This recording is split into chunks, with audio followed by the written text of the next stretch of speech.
Espanyol. Nak Melayu ni Melayu. Spanyol gitu sebab. Saya ada ambil bahasa Spanyol dengan Itali di Pak Mengaji tu. Tapi lupa nama. Okey. Tak sebab tak ada orang Spanyol sini, kita tak boleh cakap.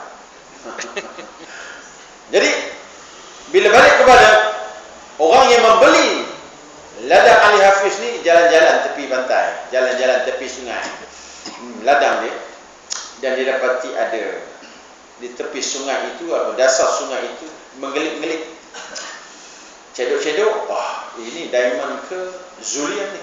Zulian. Ya.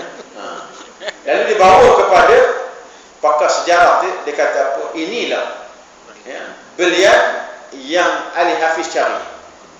Rupa-rupanya ya, ada pada ladangnya sendiri, yang sekarang dikenali sebagai lombong diamond, lombong berlian terbesar dunia di Golconda, nama tempat tu, di Pakistan, di area kawasan tu juga, Sungai Indus ya. Ada tempat sekarang. So nak cerita bagaimana kita ni dah ada Islam, why kenapa cari yang lain ya? Kenapa cari yang lain sedangkan Islam tu dah cantik, Allah muliakan. Inna ad-dina 'indallahi al-Islam, Allah iktiraf. Kenapa cari lain? Sejak 68 tahun kita cari yang lain. Sejak 68 tahun. 68 tahun dah mati dah ya, dah ke kubur kalau usia 68 tahun. Inna lillahi wa inna ilaihi raji'un. Sama-sama kita doakan. Faham kan? Tak faham juga. 68 tahun. Nabi 63, extra 5 tahun. Bonus. Ya, faham je? 68 tahun. Faham ya? Tak lama ni. Doakan ke kubur dia. Inna lillahi wa inna. Selagi dia tak kembali kepada Islam. Kembali ke Islam, dia tak banyak umur lah. Ya, gitu. Baru nampak faham sih ya. Okey. Bila mana kita sebut tentang jangan menukar nikmat daripada Islam kepada yang lain, itu ada seorang sarjana barat, orang cerdik pandai barat. Saya nak bawa kitab fiqh sirah ni.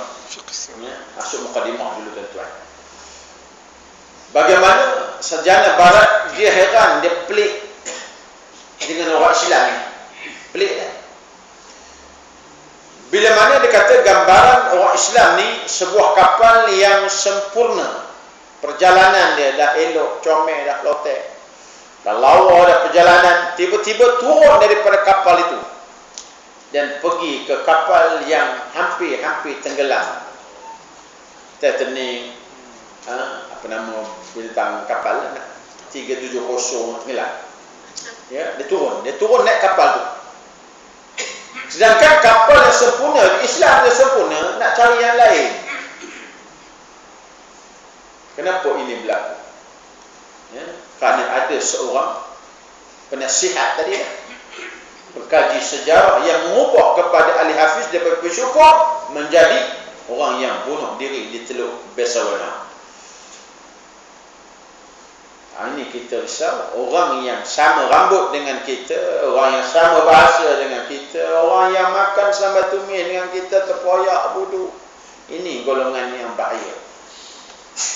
Ya, bahaya. Hati-hati lah. Ya, musuh dalam lipatan. Bahaya. Jadi muslimin muslimat yang dirahmati Allah sekalian. Okey, kita masuk kepada fiqh sirah. Boleh masuk fiqh sirah tu bab lain. Boleh. Boleh belaka ya. Okey, insya-Allah tuan-tuan. Kalau tuan-tuan ada kitab fiqh sirah ni bulan depan bawa. Yang cerita sebelum ni ada ngaji lah.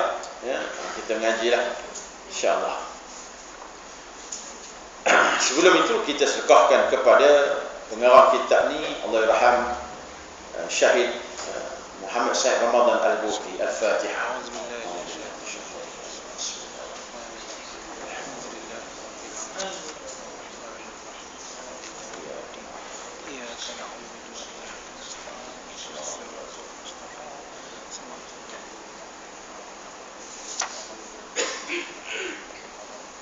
Mukadimahnya. Bismillahirrahmanirrahim.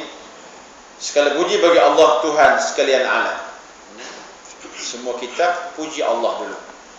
Ya. Kalau perbualan kita dengan memuji Allah, maka ada dia punya pahala dia. Nak main dam, puji Allah, alhamdulillah. Okey, kau jalan dulu. Nak kira dam pula. Ya. Minum kopi ya. Alhamdulillah. Selawat dan salam ke atas penghulu kita Nabi Muhammad sallallahu alaihi wasallam. Ini maknanya selawat. Ya. Ada hamba Allah, masya-Allah tuan-tuan, selawat ni dia ada keberkatan dia. Ada ustaz marah, jangan selawat banyak-banyak. Ya, macam kita, dia kata macam nak memuja Nabi Isa alaihissalam tu Kristian Ustaz. Selawat. Ada ustaz tu masya-Allah, ya, dia gagap. Cakap dia gagap, ceramah gagap, tapi dia banyak selawat kepada Nabi, alhamdulillah. Tu saya masalah. Banyak selawat. Allah SWT. Jatuh barang Allah SWT. Ya, langgar orang pun Allah SWT. Orang nak marah tak jadi. Ya. Maknanya berselawat itu ada kelebihannya. Ya. Okey. Ahli keluarga, sahabat baginda sekalian, ya, radhiyallahu anhum ajma'in. Kajian mengenai fiqh sirah an-nabawiyah ini merupakan satu penafsiran sirah Nabi Muhammad sallallahu alaihi wasallam yang pernah saya kuliahkan kepada mahasiswa tahun pertama Fakulti Syariah Universiti Dimashq. Universiti Dimashq ni pelajar Malaysia ketika tahun 95, 94 gitu. Tak ramai. Boleh dibilang dengan jari 10 ni tak sampai. Siapa yang masuk situ hebat. Hebat ilmunya. Saya cuma pegang dindingnya. Jadilah tak boleh masuk pegang dindingnya. Itu pun hebatnya tu, pegang dinding. Belum masuk lagi. Ya, anak tuan-tuan mungkin ada sepupu sepapat, masya-Allah. Ya, Universiti Dimashq, universiti tertua juga selepas Al-Azhar. Ya, hebat. Ya. Jangan ciplak sijil Universiti Dimashq pula. Ya, ciplak kan. Alhamdulillah misalnya. Ya, tak baik tipu tau. Ya, jujur. Okey. Saya bahagikan kepada beberapa bahagian sebagaimana yang anda akan ikuti. Maknanya ini kita, ini mesti masjid lama lah. Masjid lama Goping lah, masjid lama Teping. Semua pelajar-pelajar insya-Allah. Ya. Semua ni yang tuan Imam Syafi'i semua ni insya-Allah. Ya. Oleh kerana dewasa ini saya diberi tugas memberi kuliah pada mahasiswa tahun 2, maka insya-Allah akan saya menyambung kerja-kerja ini seandainya saya berpeluang untuk menulis kesempatan yang lain. Tapi sekarang dia sudah meninggal dunia. Ya. Satu jasa yang amat besar. Anak saudara saya ketika itu di Syria. Bagaimana sekarang ni pemimpin Syria sekarang ni, apa nama dia? Bashar Assad. Bashar Assad. Ya, Bashar Assad. Ketika itu banyak berlaku pengeboman banyak, ya, meletup sana meletup sini. Lalu dia mengambil tindakan sebab berlakunya ialah daripada golongan ajnabi, golongan orang asing yang belajar di sini, di Syaki. Lalu dia nak gazetkan bahawa nak halau semua pelajar-pelajar. Apa kata Allahyarham Syekh Muhammad Kutub ni, kata apa? Syekh Kutub pula, Syekh Ramadan Al-Bauti ni, sekiranya kamu nak mengundang bala Allah, silakan. Ni kalam dia. Sekiranya kamu nak mengundang bala Allah jatuh ke Syria ni, buat. Tak jadi buat. Power juga tuan-tuan. Dengar cakap juga Syekh Ramadan Al-Bauti. Maka tak berlaku. Kalau tidak, habis semua student Nasyari di Syria. Ini kata-kata dia. Memadamkan kepada tabiat dan neraca kajian ini, nampaklah secaranya ini bergantung kuat mengikut garis-garis sirah nabawiyah. Sirah ni tuan-tuan, perjalanan. Sir ala barakatillah. Kan kita berdoa kepada orang yang nak bermusafir, kan? Doa. Sirah ini dimaksudkan dengan berulang kembali.